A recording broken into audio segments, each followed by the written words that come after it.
Welcome, in front of me is a ZTE Axon 9 Pro, and today I'll show you how to put the device into recovery mode. So to get started, you want to power off the device, tap on power off and wait for it to shut off.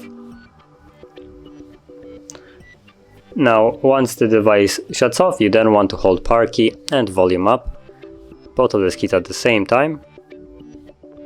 And when you see the ZTE logo, you can let go.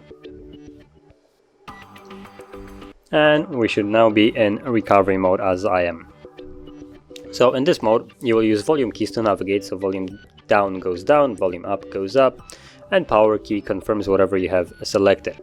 And as you can see, the first option allows you just to reboot the device, so that means, well, in a way, leave the mode, reboot to bootloader, apply updates from SD card and ADB.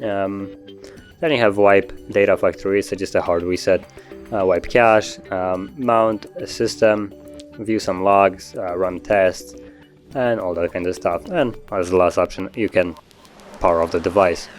Now as an example, I'm just gonna reboot the device because this will put me back into the Android. So I'm gonna use this as an example and also leave this mode.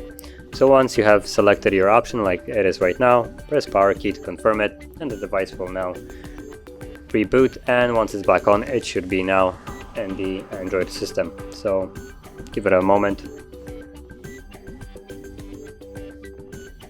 And there we go, we're now back in Android. So that is how you boot in and out of the recovery mode. And if you found this very helpful, don't forget to like, subscribe, and thanks for watching.